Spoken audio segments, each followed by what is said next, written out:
Standby like Q's 2 through 33, sound 1A through 7. On deck, standby Q actors. Electrics, kill the blue run lights, please. Like Q 2 and sound 1A. Go.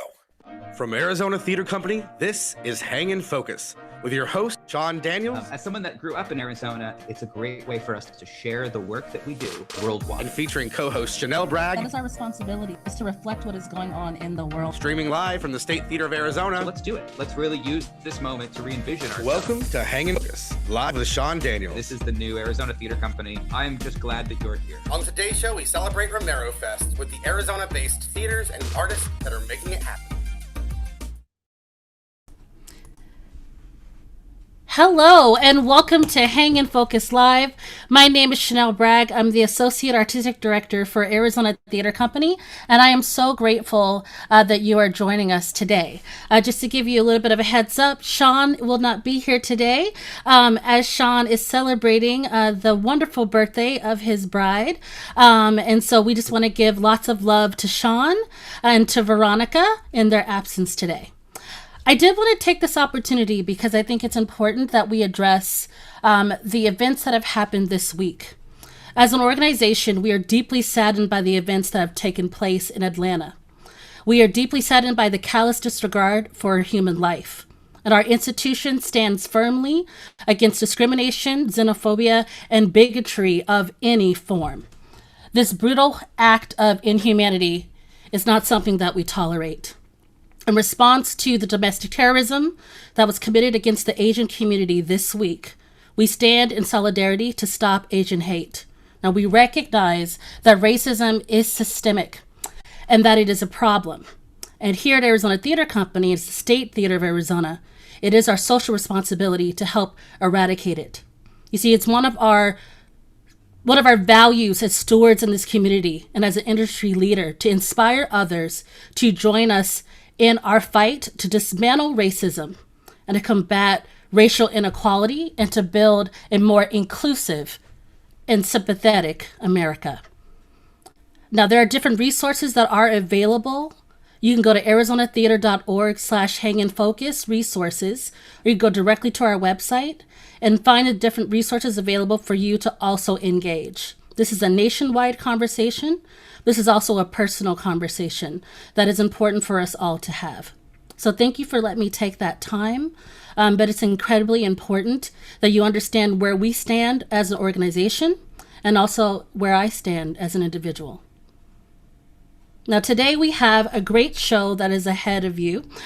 For the last month, we've been doing the RomeroFest, which was in celebration of our playwright in residence, Elaine Romero, who has graced us with over 20 plus years of experience as our playwright in residence. And she has been a force to be reckoned with. Her work is prolific.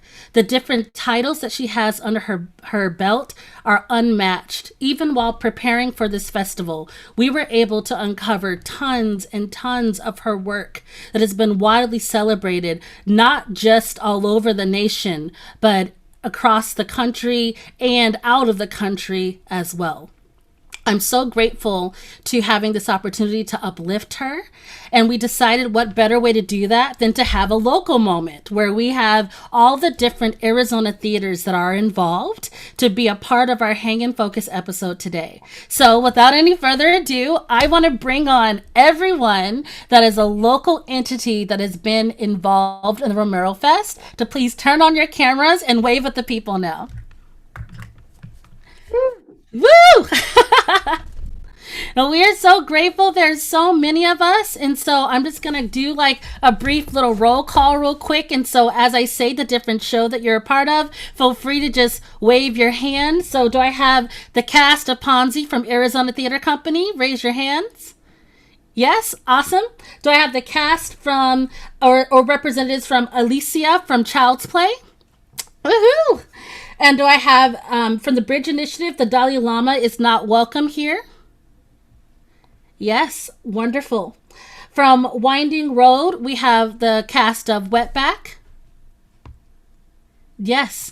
And then from Scoundrel and Scamp Theater, we have the cast of Title IX. Wonderful. And then from University of Arizona, do we have anybody there from Mother of Exiles. Yes! Awesome. So this is a great opportunity for us to just talk about your process and how it has been for you. So by show of hands, how many of you have been a part of a festival of sorts like this, uplifting a local playwright ever in your career? It doesn't happen, right? And so it was important for us to take this opportunity to uplift Elaine, but also as someone that is a local girl from well, she's not actually from Arizona, but she's been here for a really, really long time. And so I think that we've adopted her. We've adopted her in, but she's made a home here in Tucson, Arizona. And she is also a faculty member at the University of Arizona. So I want to get right into it. And so as far as process, and any one of you feel free to go ahead and raise your hands, but what has it been like putting up a show in such a short amount of time? Because we all found out about the festival not too long ago. I've been coordinating the festival, so I actually know when some of you have gotten your titles and have been able to put up your work. And so let's talk about it. Let's start off with the Dalai Lama is not welcome here, from my friends and representatives from there. How long have you had your script? I think I got 5 scripts from Elaine to look through, maybe 3 weeks ago, 4 weeks ago. I don't know. I've lost track. And then I narrowed it down. There's something about this particular play that just grabbed me by the throat. And I think we had our last cast member in place like less than a week ago, something like that. Marin? Yeah. You're not wrong. That's a beautiful timeline. Mm-hmm. Now, in terms of assembling your cast too, and this is open to everybody, like, what was that process like? Was it like hitting the ground running and running out to like different people that you knew immediately could fill in those roles, or did you guys hold auditions? Like, what was the process at your theaters? And this can be open to everyone.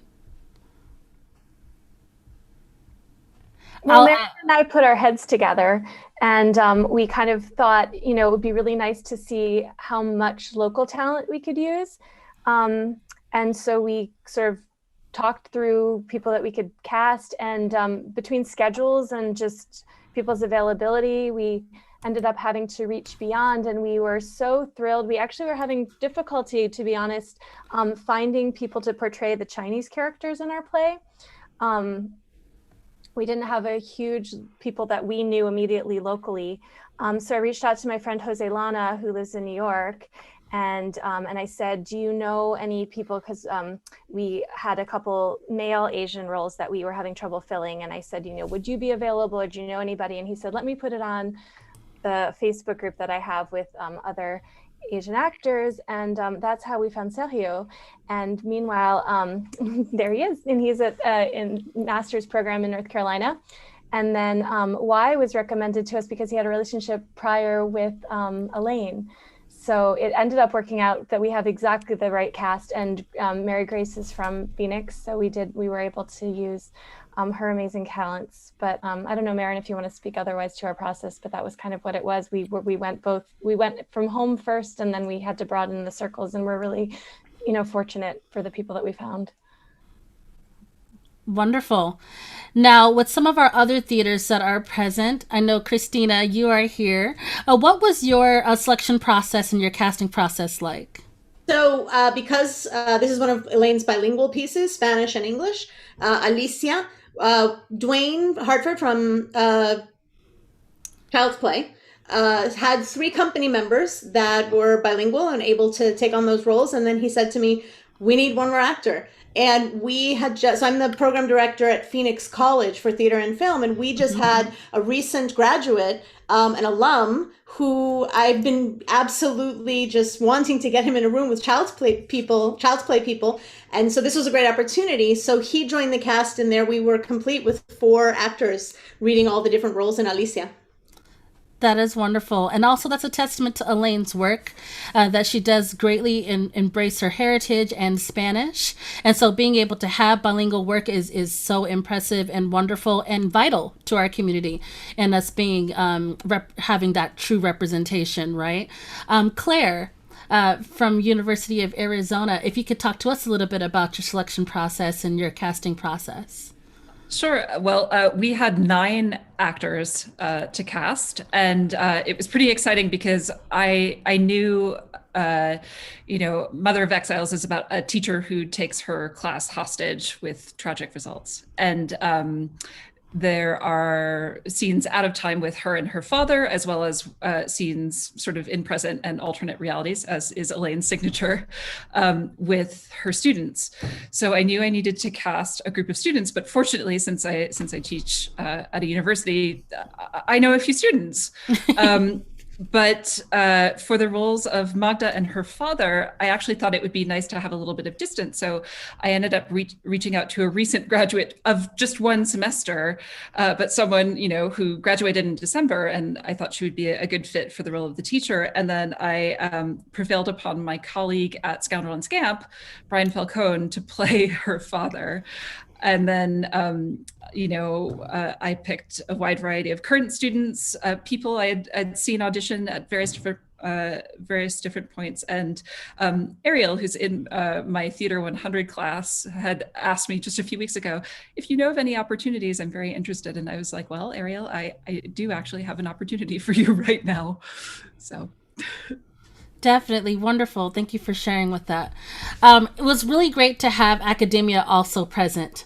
And of course, we could not have University of Arizona involved, especially with Elaine's affiliation with the college, but also about that important presence within our community. So thank you for being here and for representing your show. I do want to ask now a couple of the actors that are in the room about their process. I know with Arizona Theater Company, we have Alba Jaramillo, and from Tucson, Arizona, and then Alyssa Chiarello from here in Phoenix, Arizona. Can you guys talk about your experience with Arizona Theater Company and the cast of Ponzi? Tell me what your characters were and a little bit about what that show is about. Well, I'm Alba Jaramillo, and I played the role of Catherine in Ponzi. And I had the script for about 3 weeks, and it's a pretty big role. It's a huge role. It's a very complex character, and just so much depth to that character that I think we were processing since the minute I got the script to the very last day of rehearsal. And our director, Melissa Crespo, just amazing, just allowed us to take risks with the character. Elaine was in every one of the rehearsals, which was such a gift to have her be a part of that, and to have her intake her own reflections on the characters, and we even got to play with props, which for us actors, not being on stage and doing Zoom acting is different, but having the props to play with made it feel a little bit more like being live. But it's just such a wonderful process, a gift, really. Wonderful. And Alyssa? It was a very wonderful process, which was really cool because with it being virtual, it was a very unknown territory, sort of situation. But everyone came in so ready and so excited. And as Alba was saying, her character is, it's huge, and there are so many layers to her. And she just came in so ready and so grounded. And really everybody did. And so it just sort of right away, because we came in so ready and so prepared, we could play right away, and it just felt like we all connected right away also. And it was a blast every day. It was so much fun, and I was sad when it was over. Now, how many of you in the room have been fortunate to do some sort of digital offering during COVID at this time of Zoom performances? How many of you? So I feel like at this point, we're all like seasoned veterans of doing plays on Zoom.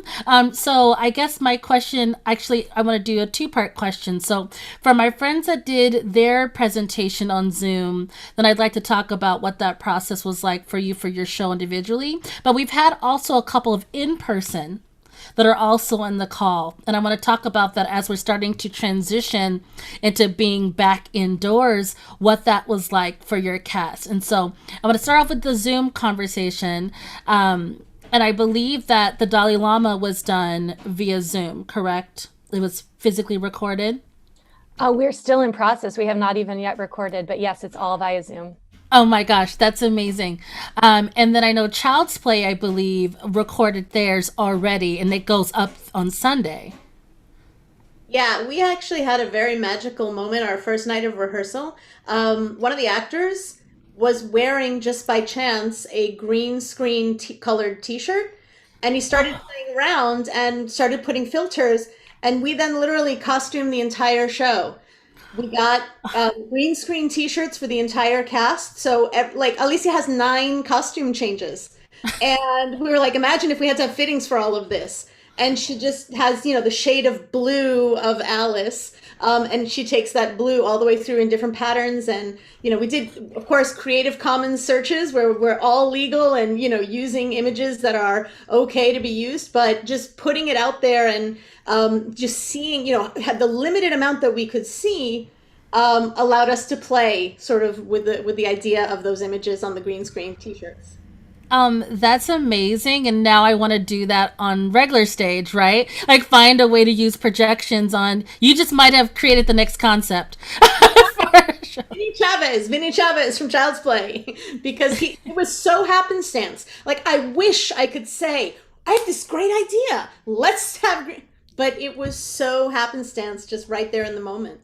That is incredible. Now, for our other Zoomers, I believe, Claire, did you guys do it on Zoom? I believe as well, correct? Yes, I have a little bit of a story because we did it via Zoom Live, and everyone else is very smart and is doing a recording because we ran into some issues. With the layers of technology, we had a good hour, and then we started to have some technical difficulties for the last 20 minutes. We did manage to get all the way through.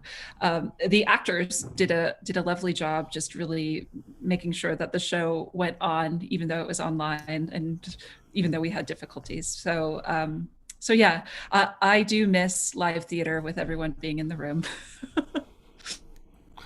But I think, though, you've touched on, which is a great segue to our theaters that did it in person. What you touched on, though, is when you record it, though, we have the chance to practice, right? Or the chance to get the best take of something. Whereas when you're doing it live, it's kind of a little bit more reminiscent back to us doing things back on stage. So I feel like you guys probably all have the jitters and the true rush of the anxiety of, oh my God, like there's people watching and, we've got to be on our game. I think that's kind of nice. I weirdly miss that feeling as a performer, and so you guys got to experience that.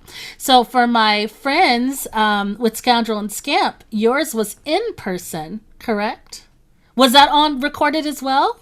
Oh my gosh, please talk to me about it. We rehearsed via Zoom, and then it was audio recorded. We were meant to do it in the theater, but we didn't realize how long these pandemic circumstances would continue. So then we reverted back to doing our recording. And in fact, today they're just picking up all the recording equipment, running around to all of our houses to pick everything up. We got these super fancy microphones and mixing things. And yeah, so we did get to do a nice quality audio recording. And that will go up Saturday. Yeah. To listen to Saturday. Yes. Saturday. Through the 11th, I think, of April. Yeah, of April. So that is fantastic. So it will obviously live a little bit longer than the festival, right? And so for anybody that's interested in checking it out, they can. This piece is a part of a series of pieces that Elaine has, and I think we can actually talk about that.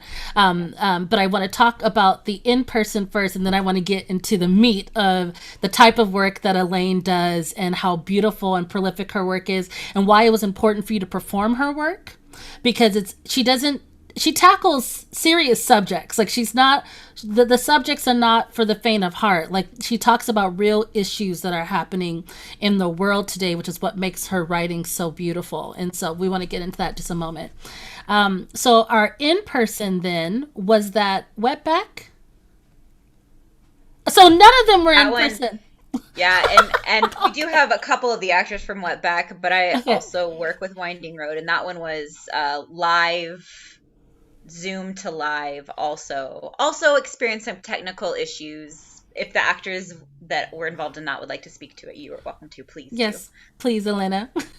Hi, I'm Melena. Yeah, so we did experience some technical issues while we went live. It was like right at the very beginning of the show.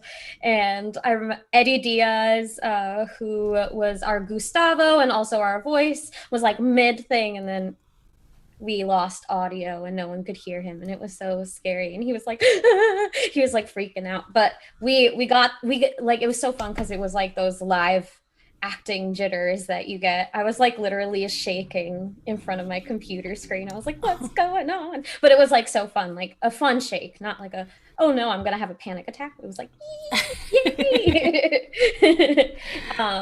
Yeah, it was fun. What do you think, Tony? Tony played my dad. Yeah, which was I was in 2 shows, so, and because it's a trilogy, a lot of the issues are the same and a lot of the characterizations have similarities. I played the old clueless white guy in both of them. One guy was kind of a racist and the other guy was just a nice guy but clueless about male white privilege as versus the difficulties that women have to go through. And it was set in 2 times, back in the 70s when Title IX was first installed, and then the second act was present day, and how the men had moved along, but they were still clueless. Mm-hmm. You know.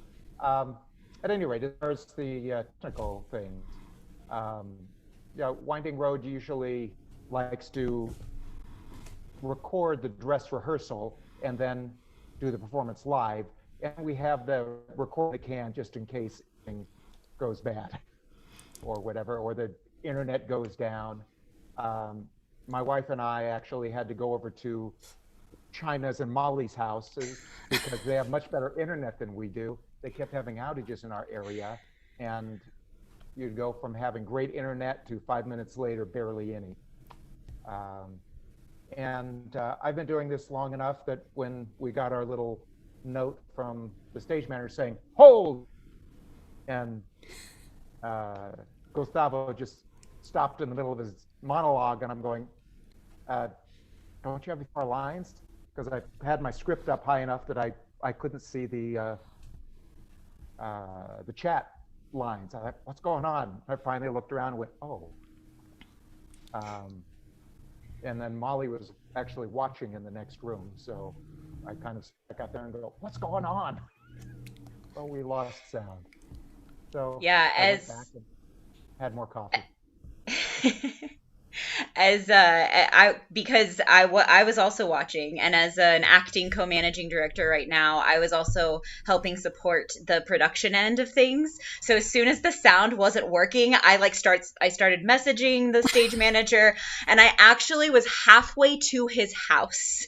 I was rushing to his house to try and help troubleshoot, and I finally got a message from him just saying like, no, we're just going to do it this way for the first half. I'll reinstate it in the second half. I'll figure it out. And he did, fortunately. So by intermission, he got our programming up and running again, and we were able to present it the way we had intended. But yeah, it was all hands on deck for a hot minute.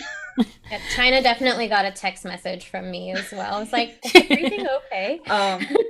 Fielding emails and Facebook messages and text messages from patrons. It was a good time. Well, I think that speaks a lot to the resilience of theater and producing no matter what, under whatever circumstances that may arise. And so kudos to you all. I do want to talk a little bit about Elaine's work now. So by show of hands, how many of you have performed before this time? We all have performed her work at this point. But before the festival, how many of you have actually performed in one of Elaine's pieces or produced one of Elaine's pieces? So for those that have raised their hand, which are Maria and Y and Christina, I would love for you to talk a little bit about the previous work that you've done and how you view Elaine as a playwright. I've been working with Elaine as a playwright since the late 90s. Wow, that is amazing. She and I both were members of the Writers' Circle at Actors Theater of Phoenix. And we met once a month at Gloria Ann Engel's house, and we got pages from a playwright, and that's what we did that day. And that's when I first read Barrio Hollywood. So it's been a wonderful experience to be part of and listen to her work grow over the years. Absolutely. Thank you for that share. So Go ahead. I think my experience with Elaine was at the Victory Garden Theater in Chicago.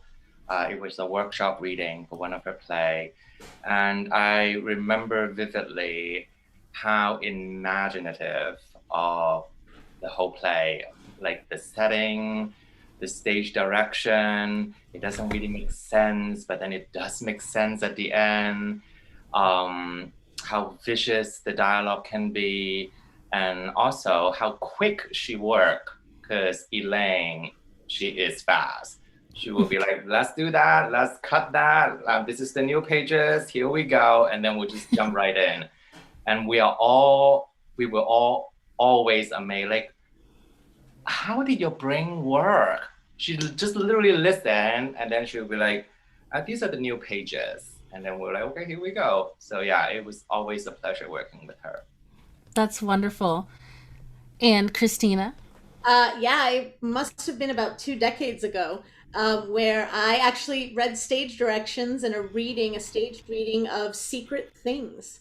And I was mesmerized by the world that Elaine creates, the worlds, and just being able to give voice to that. More recently, we published an anthology called Palabras del Cielo, an exploration of Latino-Latina TYA, Theater for Young Audiences, in which we include Elaine's Sochi Jaguar Princess. And that's a brilliant TYA piece. And then, when Dwayne called me and said, do you know Alicia? And I was like, no, please send now. And because I'd never read it.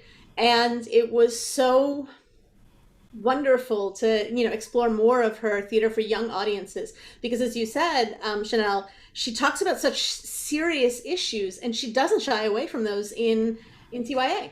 There's no reason to, right? We don't want to shy away from the seriousness. Mm-hmm. And she doesn't. And so that's what I love about her work all around. Absolutely. Now, to our friends that are newer to Elaine's work, in terms of the characters that you were playing, or because specifically some of these titles I feel like are incredibly relevant even in this moment that we're in right now. And so, speaking of the relevancy of the times that we're in and the different pieces, I would love for you to give like a little bit of account of how this piece resonates with you, with what is going on in the world today. Well, I'll say that I think despite the fact that Title IX's been around since the 70s and Obama did expand it, clearly women don't have equity yet.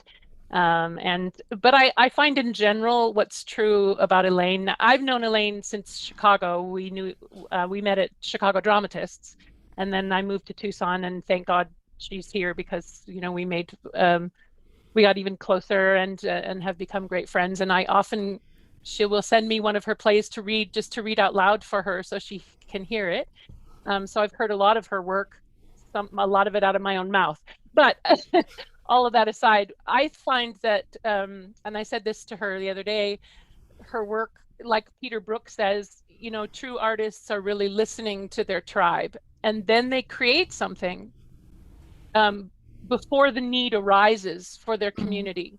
And I feel like so many of Elaine's plays, because she dwells in the non-real a lot, the work speaks to a need in the world before the need even hits. And I feel that way about Wetback. I read it when I first moved to Tucson, and find that she was very prescient about the circumstances that would happen on the border under the previous administration, and is meeting a need before the need arose for those voices to be heard. And I feel that way about Title IX, that she continues to speak to the issues of women's equity, because it hasn't happened yet. Absolutely. Love you, Elaine. And she's watching, everyone. She's giving you a lot of love in the Facebook chat right now. So just so you're aware, she is watching, and she is very grateful for all of you being here. For University of Arizona, Mother of Exiles, tell me a little bit about that piece and how you feel like it resonates with what's going on today. After reviewing Mother of Exiles, it's really interesting to see and depict that the whole play kind of really represents a straight like democracy, and a way of the teacher Magda coming in with a gun, showing already authority and power, and her students becoming a part of the people, and just having a large say in what dictated the politics of fear in that situation. It was really interesting, and it actually felt like it applied to this recent year and a lot of debate over the course of the past few months. And yeah, definitely. Claire, did you want to add on to that? Well, I can just say that Ariel, who plays Lily in the play, reads a section of the Emma Lazarus poem that's engraved on the Statue of Liberty, which is another name. Mother of Exiles is another name for the Statue of Liberty, and it was very eerie and resonant to have Lily and I worked on that monologue Wednesday before our performance, which was very just very timely considering everything that's going on.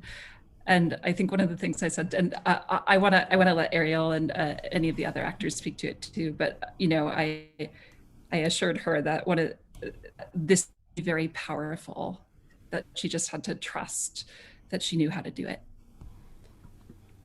Absolutely. Ariel, if you'd like to share. Yeah, of course. I definitely agree with both of them. The play itself is something I find so beautiful, is that there's so many issues being addressed at the same time, but it's also so well balanced. For example, there's the address of guns in general. Are they good? Are they bad? Or is it the people that are bad? And in her play, Elaine balances so well by not being biased in a way that both sides is represented in its own way. I guess that's what I just find about Elaine's script so beautiful. Thank you for that insight. For my friends over at Bridge Initiative, even though I know you haven't actually finished the filming yet, but you've definitely been in the rehearsal process, if you could talk to us a little bit about the importance of that work and why you chose the show. I will just briefly say that we literally came from rehearsal right before we joined you here, and we are Elaine's. I'm not doing so well. Our play is really hard hitting this week, and for many reasons, and I'd like to make space for my actors to comment on that. Of course. Thank you, Maren.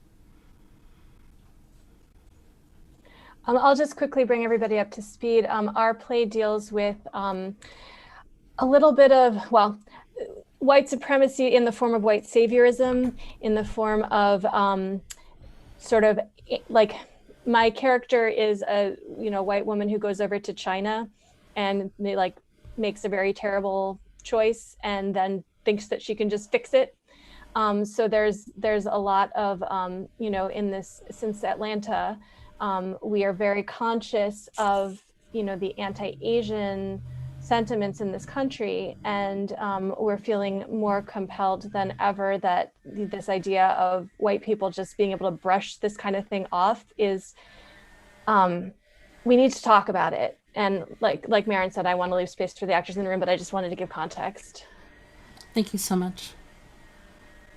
Elaine was in the room just an hour ago when we were rehearsing, and we talk about she acknowledged the feelings and what is happening right now, and it thanks for us to be in the room to even do the work.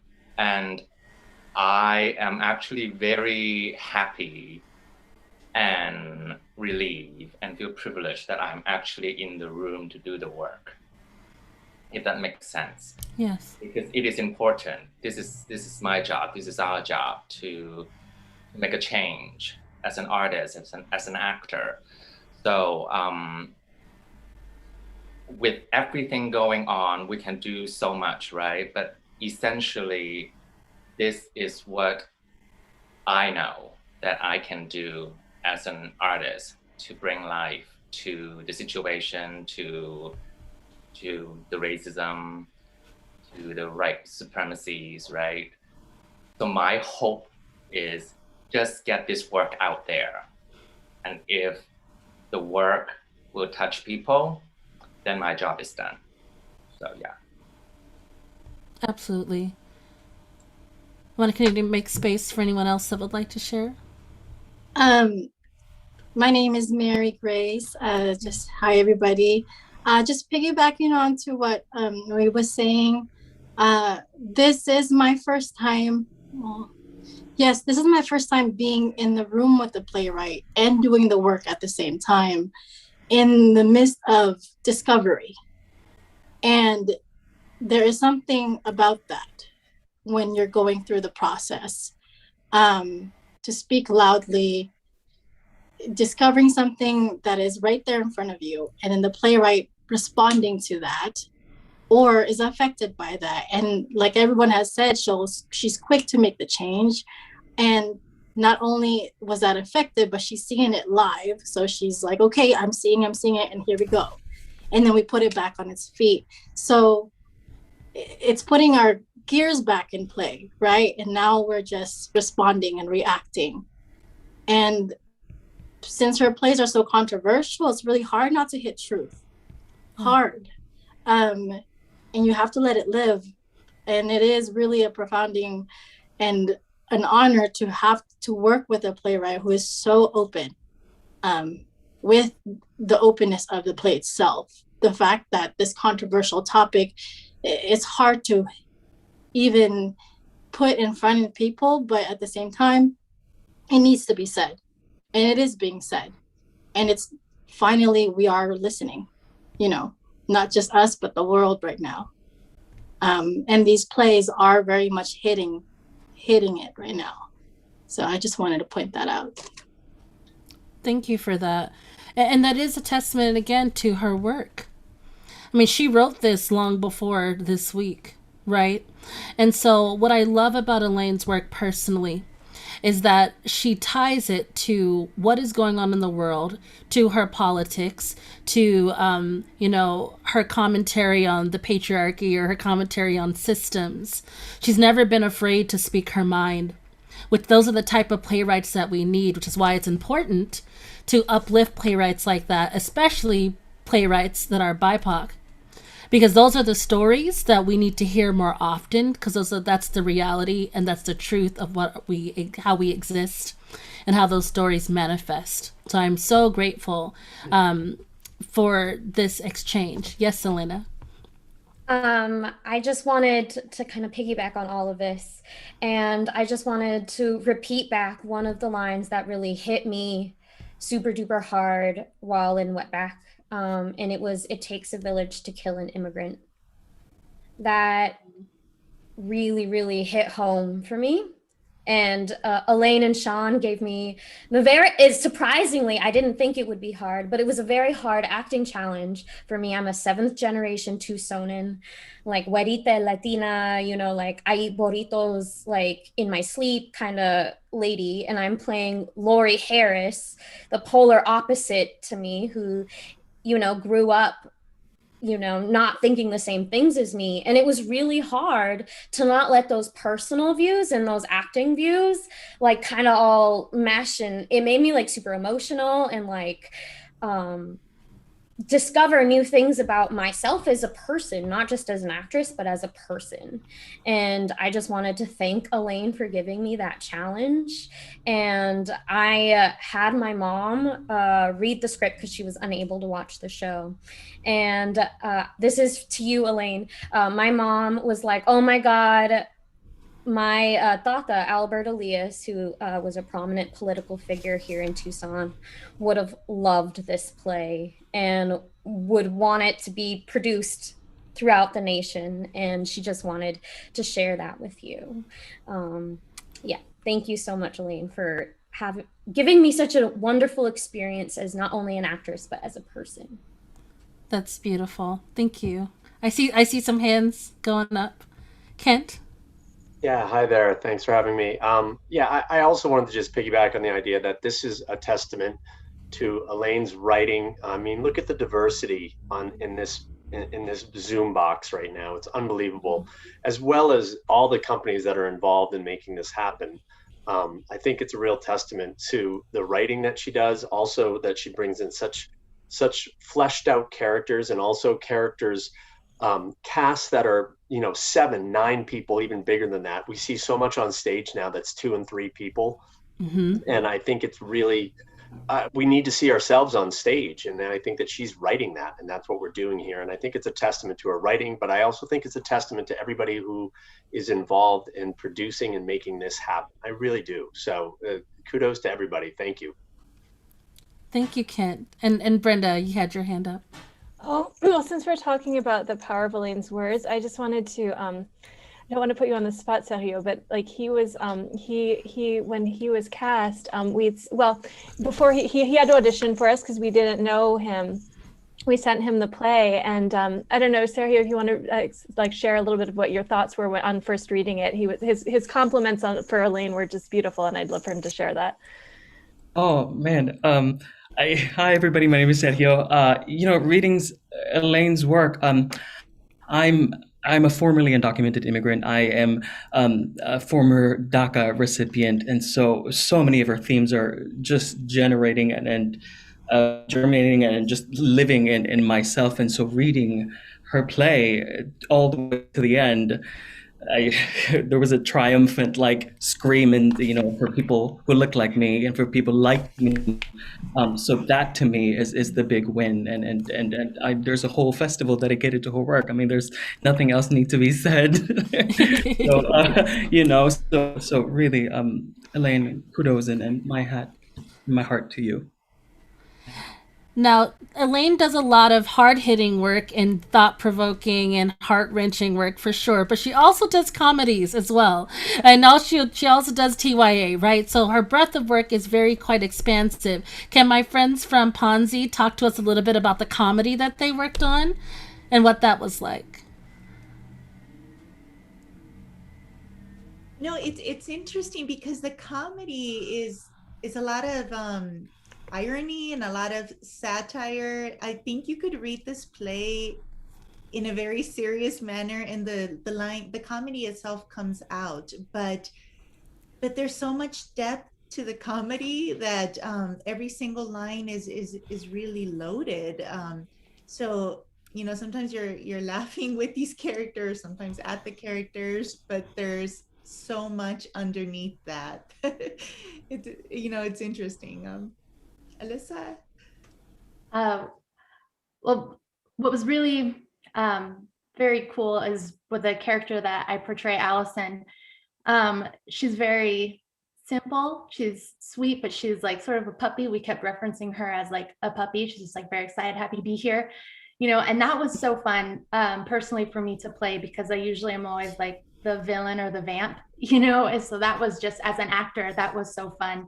But she just, not just for Allison's character, but for all of our characters, her writing is just so smart. Just being able to sit with the script before I met any of the other actors or before we did a read through, I could so clearly hear them and I could so clearly see them. And then once we did sit down and meet each other and then do the reading, it was so familiar already. The way that it was cast, hearing Alba speak, hearing Kyle speak, and all of us interacting together, it was just already so much there just based off of the writing alone.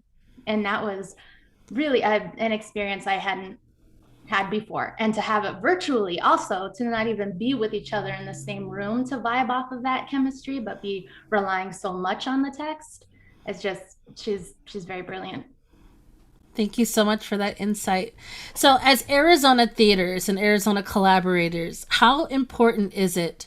And not just Elaine, but Elaine is a big part of our community. But how important is it to do work that are from this community, that are from the Latinx perspective? I mean, how vital do you think it is to continue to do work like this, and how important is it to you that we continue to do work like this in Arizona?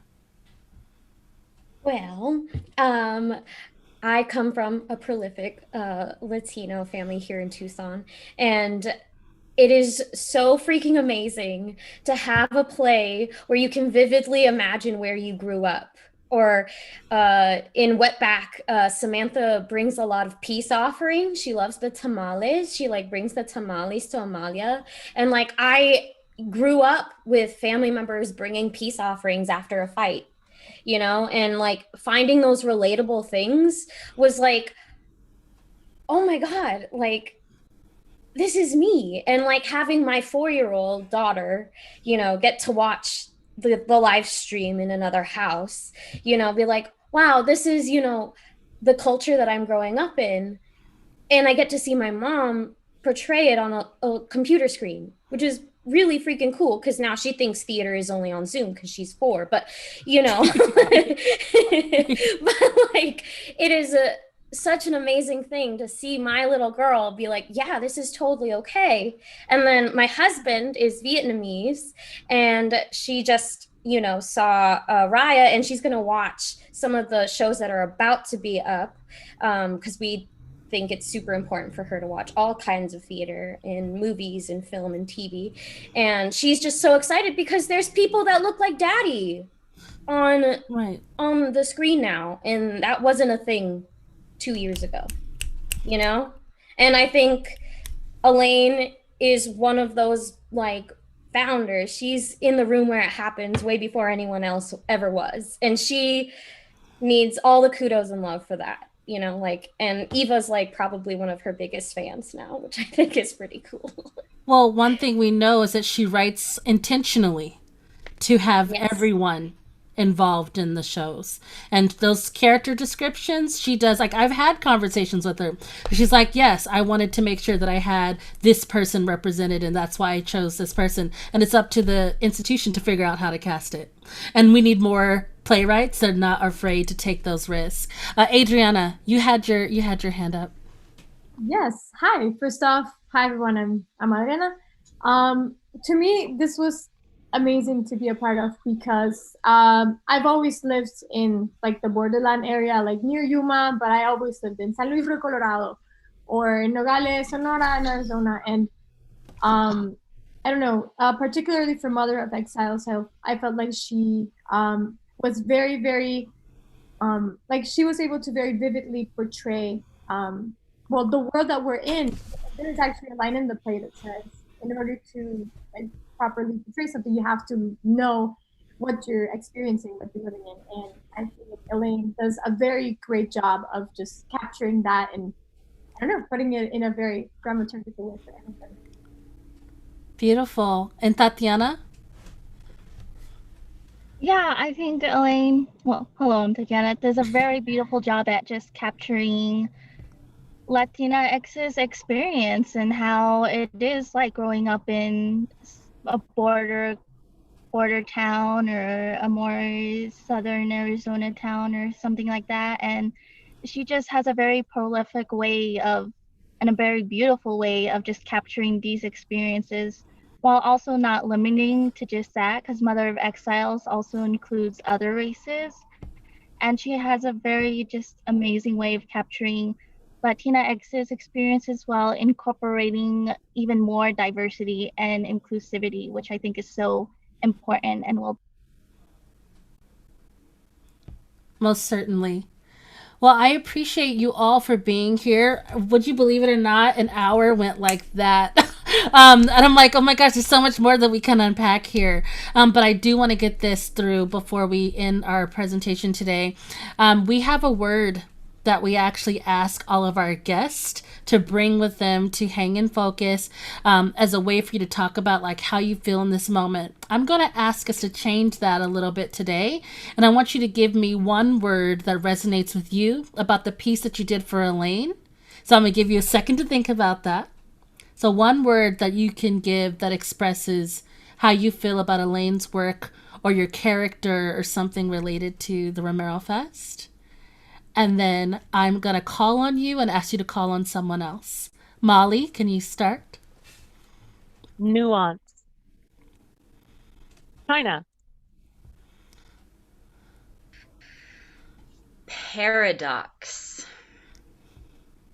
Alyssa. Enlightening. Christina. Magical. Molly. Provocative.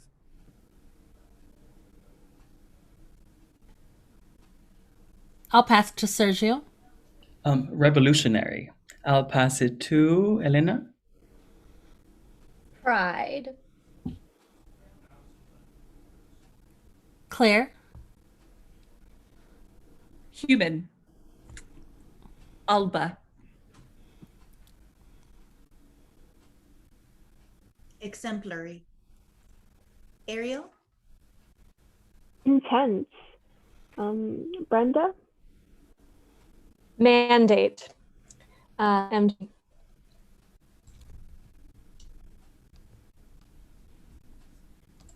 Sorry, Mary Grace. Oh, your microphone's not on, sweetie. Everything. Tony. I would say authentic for characters.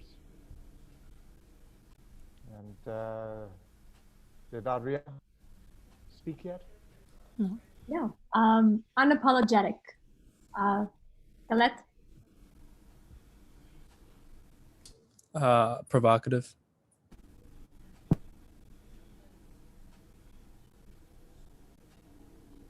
Kent. Now. Absolutely. Wei. Perception. Mm-hmm. And Maria.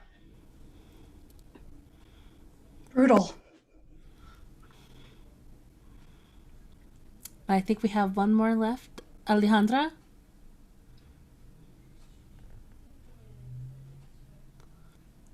Raw. Raw. Did I skip anyone? I think I got everyone. And Tatiana, excuse me. Moving. Moving. From all the different words that were given, what a vocabulary that exists to talk about one playwright. And we're only talking about 5 titles. Imagine her breadth of work that is out there. So I encourage all of you, and encourage all of our viewers to go check out the rest of the RomeroFest, as there's a lot more really beautiful titles. Thank you so much for being a guest on our show. I appreciate you for letting the greater Arizona area and beyond, with our friends that are also not from Arizona that are in this space, about this work. And I appreciate you for being a guest on Hang and Focus Live today. Thank you so much. So you guys can go ahead and turn off your cameras now, but you can wave at the people goodbye.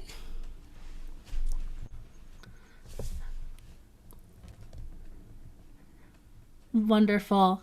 Well, we are grateful for yet another wonderful episode of Hang and Focus Live. I'm grateful to my fantastic team, and all of the different theaters have been representative today of our great Arizona theater fine arts community. We have some great shows that are coming up this weekend. You can access all of the different titles on arizonatheater.org/RomeroFest. We have built a literal website for you to have all the information you need about all the upcoming titles that are coming up. Alicia will be this Sunday. Title 9 is going to be Saturday at 2:00, and that also includes a talk back. And without further ado, I'm going to turn you on over to our call board with our community engagement manager, Will Rogers. Until next week, have a great day.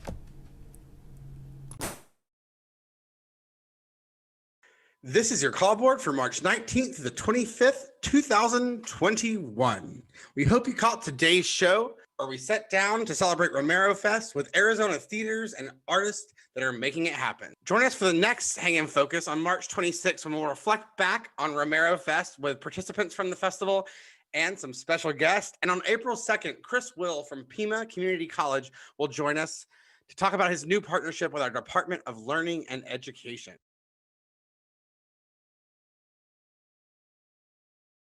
Hi, everybody. I'm Paula Taylor, the Chief Development Officer here at Arizona Theater Company, with two very special guests, two key members of our very small development team, Carly Elizabeth Preston and Stacy J. So please, guys, why don't you introduce yourself? Carly, do you want to start? Hi, everybody. I'm Carly Elizabeth Preston. I'm the Director of Annual Fund and Stewardship at Arizona Theater Company, and I've been on staff for the last 8 years with ATC, but as a Tucson native, I've had a lifelong relationship with this wonderful theater company. Hi, and I'm Stacy J. Cavalier. I'm the Development Events Manager at Arizona Theater Company. I've been with the company since October of 2020, and I'm thrilled to be talking to you about Arizona Gives Day today. Yes, thank you. Thank you, Stacy, for kicking that off, because that's what we are talking about today. Because early giving for Arizona Gives Day started this week, and we're already starting to see some small gifts from generous donors like you. But in case you're not familiar with Arizona Gives Day, it's a yearly giving movement with the goal of uniting nonprofits, large and small. And really, it helps to bring awareness to nonprofit organizations. We hope that you'll give to us during this time of giving, but we also want to encourage you to give to whomever and whatever organization you believe in and love. But I'm going to let Stacy J and Carly talk a little bit about the impact of a donation you make today or next week, and how that can help Arizona Theater Company with our 54th season that we're so excited we're going to be able to announce very soon. So Stacy J, why don't you take it away? Yeah, so you can donate right now all the way up through April 6th, which is the actual day of Arizona Gives Day. And for just $100, that will enable one community member to attend a 10-week ATC learning course. And we have so many different courses throughout the year that you can participate in as well. And Stacy, when you say community member, do you mean a child or an adult? That's open to anyone that wants to participate in our wonderful courses led by our Learning and Education Department. And more information about that should be coming very soon once we announce our season. And that'll be on our website, right? Yep, www.arizonatheater.org. That's great. And so if $100 is, maybe a little bit too steep right now, because I know it's a challenging time and it's tax season, something like $25 is incredibly powerful for us as well. That could help build a costume, get us on the road to building a costume, help provide some of the yards of fabric, help with the costume designer in the sketching process, in the building process, because it's an interesting and intricate process. I've been learning more about that. And for those of you who don't know me that well, my other life was in fashion and retail, and I had a small line of clothing. So I do know how labor intensive it is to build costumes, to build props. So $25 can help get us towards a finished product. Carly, what are you thinking about? I think it's great. If you want to be a little more generous, something like $250 to $500 has such a huge impact on a teen in Arizona. It allows them to be a part of our ATC Teen program, which is a fantastic program where the teens themselves develop the stories and the productions, and it is really a teen-run program. Also, it can help with the sponsorship for Summer on Stage. As I said earlier, I've had a lifelong relationship with this company. I am an alum of Summer on Stage quite a few years ago, and it was an amazing experience. It was really the first time that I got to experience what real professional theater is like. And I'm an actor also, and so it was an incredible journey through the summer. I'm doing 2 fully produced plays on the stage down here in Tucson. And I also got to meet some really incredible people and some friends that I'm still very close with today. So our education program and our all that we do, bringing teachers into schools, bringing artists into schools, bringing the schools to us. So many times, the students that come see a student matinee, it's their first experience seeing live theater. And we hear stories from their teachers and we hear stories directly from them. And they are just so moved and touched. And giving a donation during Arizona Gives Day can help all of that happen. And it's so important. So please, please, if you can, give now. Yeah. You can give now at azgives.org/Arizona Theater, or you can find out all of this information on our website or on every social media platform out there. Just search for Arizona Theater and we will be there giving you all the information about AZ Gives Day. Thanks, everybody, and have a wonderful weekend. Thank you. Thank you. Bye. Thanks, development. Now, it's a big week at RomeroFest. There are 7 different offerings this week, so we hope you'll spend some time on our website reading about all of them to see what is right for your taste. But we have offerings from Interact Theater Company, the Justice Theater Project, Teatro Travieso, the Scoundrel and Scamp Theater, Child's Play, University of Notre Dame, and of course, us, Arizona Theater Company. We will be presenting our reading of Ponzi starting this Wednesday. So please check those out. You'll find something you like. And as we sign off, March is Women's History Month, so we wanted to take a few moments to acknowledge some of the amazing women working right here on the ATC staff. Paula Taylor, who you met a little while ago on the Giving Corner, is a force of nature and a Tucson native, and we're proud to have her on our staff for a little over a year now. She has a fascinating history and is an expert on all sorts of things, most certainly fashion. If you'd like to know more about her, check out the Hang in Focus episode where she appeared on as a guest. And Becky Merrill, our production manager, has been reinventing our production department since she arrived, innovating and bringing us to new heights on stage and backstage. Thanks to these 2 amazing women and all the women who work for ATC. Have a great weekend.